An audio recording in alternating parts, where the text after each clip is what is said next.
রমজান মাস এলেই বাজারে খেজুরের ছড়াছড়ি দেখা যায়। সুন্নত অনুসারে ইফতারে খেজুর খাওয়া অত্যন্ত গুরুত্বপূর্ণ, তাই চাহিদা থাকে আকাশ ছোঁয়া। কিন্তু কখনো ভেবেছেন এই বিশাল পরিমাণ খেজুর আসে কোথা থেকে, কিভাবে এগুলো সংগ্রহ করা হয়, প্রতিজাত করা হয় আর আমাদের হাত পর্যন্ত পৌঁছায়? আজ আমরা এই রহস্যই ফাঁস করব। চলুন বন্ধুরা, ভিডিওটি শুরু করা যাক। খেজুরের ইতিহাসে বাজারের বছরে পুরনো আরব দেশগুলো এটি শুধু একটি ফল নয়, বরং ঐতিহ্য, সংস্কৃতি ও পুষ্টির প্রতীক। সৌদি আরব, প্রযুক্ত আরব আমিরাত, ইরান, পাকিস্তান, মিশর, আলজেরিয়া, ওমান বিভিন্ন দেশে খেজুরের চাষ হয়। খেজুর গাছ মরুভূমি প্রান্তর গরম সহ্য করেও বেড়ে ওঠে।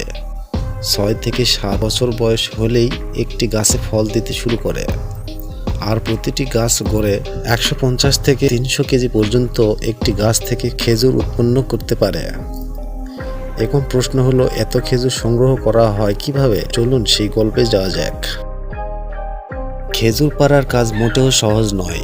একে একে বিশাল খেজুর গাছে উঠতে হয়, কারণ ফল সাধারণত 20 থেকে 30 ফুট উপরে থাকে। শ্রমিকেরা হাতে ধারালো অস্ত্র নিয়ে গাছে ওঠে। এরপর খেজুর নিচে নামিয়ে বিশাল ঝুড়িতে রাখা হয়। তবে সবচেয়ে অবাক করা বিষয় হলো, অনেক দেশে এখন অত্যাধুনিক রোবট ও ড্রোন ব্যবহার করে খেজুর সংগ্রহ করা হয়। সৌদি আরবে কিছু খেজুর বাগানে এমন প্রযুক্তি ব্যবহার শুরু হয়েছে, যেখানে মেশিন সাংস্কৃতিকভাবে খেজুর পেড়ে নেয়। কিন্তু কেবল সংগ্রহ করলেই তো হবে না, এগুলোকে প্রতিজাত করতে হবে, পরিষ্কার করতে হবে, তারপর পাঠাতে হবে বিশ্বের বিভিন্ন দেশে। খেজুর সংগ্রহের পর নিয়ে যাওয়া হয় বিশাল কারখানায়। এখানে কয়েকটি ধাপে খেজুর প্রস্তুত করা হয়। প্রথমে খেজুরকে বিশাল এক পানির ড্রামে ডুবিয়ে ময়লা ধুতে হয়। এরপর শ্রমিকেরা হাতে কিংবা মেশিনের মাধ্যমে খারাপ খেজুর বেছে আলাদা করে। খেজুরের রং, আকৃতি ও আর্দ্রতার উপর ভিত্তি করে ABC গ্রেডে ভাগ করা হয়। সবচেয়ে ভালো মানের খেজুর থাকে একদম প্রিমিয়াম ক্যাটাগরিতে, যা দামি প্যাকেটে বিক্রি হয়। কিছু খেজুর প্রাকৃতিকভাবে রোদে শুকানো হয়, আবার কিছু খেজুর ফ্যাক্টরিতে বিশাল ড্রামে রেখে শুকানো হয়। তারপর এসব খেজুর বিশাল ঠান্ডা কক্ষে রাখা হয়, যাতে সেগুলো দীর্ঘদিন ভালো থাকে। সবচেয়ে মজার অংশ হলো প্যাকেজিং। আধুনিক ফ্যাক্টরি বিশাল বিশাল মেশিন দিয়ে খেজুর দ্রুত প্যাকেটবন্দি করা হয়। এরপর মিশনে নিজের প্যাকেটটি কাগজের বক্সে ভরে দেয়। কিছু প্যাকেট ভ্যাকুয়াম সিল ব্যবহার করা হয়, যাতে খেজুর বেশি দিন ভালো থাকে। রমজানে খেজুরের দাম বেড়ে যাওয়ার পিছনে একটি বিশাল কারণ আছে। সারা বছর ধরে খেজুর সংরক্ষণ করা হয় এবং রমজান মাসে আগে বেশি দামে বিক্রয় করা হয়।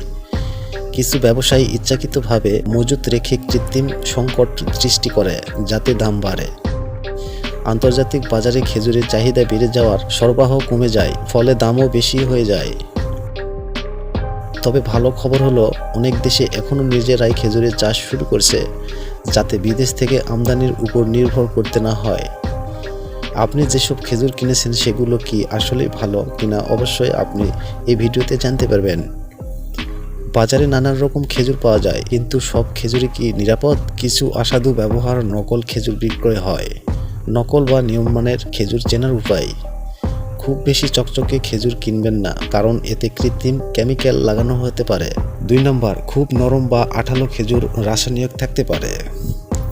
3, অস্বাভাবিক কম দামের খেজুর এড়িয়ে চলুন। সবচেয়ে ভালো হয় ব্র্যান্ডের প্যাকেটের খেজুর কেনা, কারণ এতে মান নিয়ন্ত্রণ করা হয়।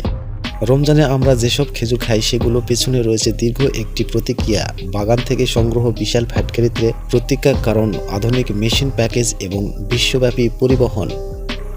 বন্ধুরা, এই ভিডিওতে আমরা সেই গোপন রহস্য উচ্চারণ করলাম। কোথা থেকে আসে এত খেজুর, কিভাবে এগুলো প্রস্তুত হয়, আর কিভাবে দাম বেড়ে যায়। যদি এই তথ্য আপনাকে অবাক করে থাকে, তাহলে কমেন্টে জানাবেন। লাইক, শেয়ার ও সাবস্ক্রাইব করতে ভুলবেন না। ধন্যবাদ।